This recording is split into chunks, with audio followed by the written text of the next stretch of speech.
ನಿನ್ನೆ ಮುನಿರತ್ನ ಅವ್ರ ಫೋಟೋ ನೋಡಿದ್ರ ಸರ್ ತಾವು? ಗಣವೇಶ ಹಾಕೊಂಡು ಗಾಂಧೀಜಿ ಅವ್ರ ಫೋಟೋ ಇಟ್ಕೊಂಡಿದ್ದಾರೆ. ಅದಕ್ಕಿಂತ ಹಾಸ್ಯಾಸ್ಪದ ಬೇಕಾ ನಮಗೆ? ಅಂದರೆ ಅವ್ರ ಇತಿಹಾಸನೇ ಗೊತ್ತಿಲ್ಲ ಅವರಿಗೆ. ಗಾಂಧೀಜಿಯವ್ರು ಕೊಂದವರು ಇವತ್ತು ಗಾಂಧೀಜಿ ಫೋಟೋ ಇಟ್ಕೊಂಡು ಓಡಾಡ್ತಾ ಇದ್ದಾರೆ. ಅದನ್ನ ನಾನು ಹೇಳ್ತಾ ಇಲ್ಲ ನೋಡಿ, ಇವರು ಸುಳ್ಳು ಸೃಷ್ಟಿ ಮಾಡೋದ್ರಲ್ಲಿ ನಿಪುಣರಿದ್ದಾರೆ. ಪಟೇಲ್ ಅವರು ಈ ತತ್ವ ಎಷ್ಟು ವಿಷಕಾರಿಯಾಗಿದೆ ಅಂದ್ಬಿಟ್ಟು ಪತ್ರ ಬರೆದಿದ್ದಾರೆ ನೆಹರು ಅವರಿಗೆ ಆಸ್ ಅ ಹೋಮ್ ಮಿನಿಸ್ಟರ್. ನೀವು ಸ್ವಲ್ಪ ಇತಿಹಾಸದ ಪುಟವನ್ನು ತಿರುಗಿಸಿ ಓದಕ್ಕೆ ಹೇಳಿ RSS ಅವರಿಗೆ. ಬಂದು ಕೈಕಾಲು ಬಿದ್ದರು. We will follow the union government's dictat on the national flag. Our allegiance will be to the national flag ಅಂದಿದ್ದಕ್ಕೆ ಅವ್ರ ಬ್ಯಾನನ್ನು ತೆಗೆದಿದ್ದು. ಈ ವೀರ್ ಸಾವರ್ಕರ್ ಅಂತ ಹೇಳ್ತೀರಾ, ವೀರ್ ಬಿರುದು ಹೆಂಗೆ ಸಿಕ್ತು ಅಂದರೆ ಗೊತ್ತಿಲ್ಲ ಅಂತಾರೆ. ಬ್ರಿಟಿಷಿಂದ ಪೆನ್ಷನ್ ತಗೋತಾರೆ ಇವರು ದೇಶಭಕ್ತರ. ಯಾಕೆ ಸರ್ ಮೋಹನ್ ಭಾಗವತ್ ಅವರಿಗೆ ಅಷ್ಟು ಸೆಕ್ಯೂರಿಟಿ ಬೇಕು? Equivalent to the ministry of external affairs and home minister.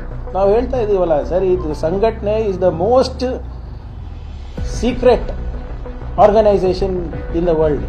ಏನಕ್ಕೆ ಅಷ್ಟು ಸೀಕ್ರೆಸಿ? ಲೆಕ್ಕ ಹಾಕಿ ಸರ್, ಕರಾವಳಿನಲ್ಲಿ ಯಾರ್ಯಾರು RSS ಬಲಿಯಾಗಿದ್ದಾರೆ, ಮಲೆನಾಡಿನಲ್ಲಿ ಯಾರ್ಯಾರು ಬಲಿಯಾಗಿದ್ದಾರೆ, BJP ಮಕ್ಕಳ ಬಲಿಯಾಗಿರೋದು. RSS ತೆಗೆದ್ಬಿಟ್ರೆ BJPನೇ ಇಲ್ಲ. ನಾನು ಹಿಂದೂ ಅಥವಾ ಹಿಂದೂ ಧರ್ಮದ ವಿರೋಧಿ ಅಲ್ಲ, RSSನ ವಿರೋಧಿ. ಆ ತತ್ವದಲ್ಲಿ ಸಮಾನತೆ ಇಲ್ಲ. If they are an NGO, please show me a registered copy. Simple as that. ಇವ್ರದ how are the getting funded? ಇವ್ರ ಫಂಡಿಂಗ್ ಮೆಕ್ಯಾನಿಸಮ್ ಏನು? ಹೆಂಗೆ ಸರ್ ಇವರು 300 ಕೋಟಿ 400 ಕೋಟಿ ರೂಪಾಯಿ ಆಸ್ತಿಗಳು ಮಾಡ್ಕೊತಾ ಇದ್ದಾರೆ?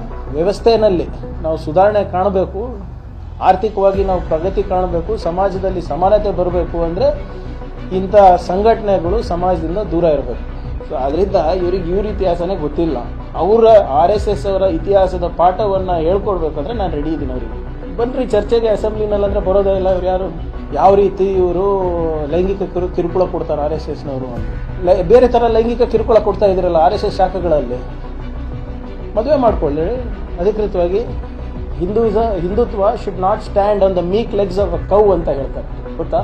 ನೀವು ಸ್ವಲ್ಪ ಕರೆಕ್ಟಾಗಿ ಏನು ಇತಿಹಾಸದಲ್ಲಿ ಏನಿದೆ ಅದನ್ನೇ ನೀವು ಪ್ರಸಾರ ಮಾಡಿದ್ರೆ ಆಟೋಮ್ಯಾಟಿಕ್ ಆಗಿ ಆದೇಶನೂ ಬೇಕಾಗಲ್ಲ, RSS ನಿಂತೋಗ್ತದೆ.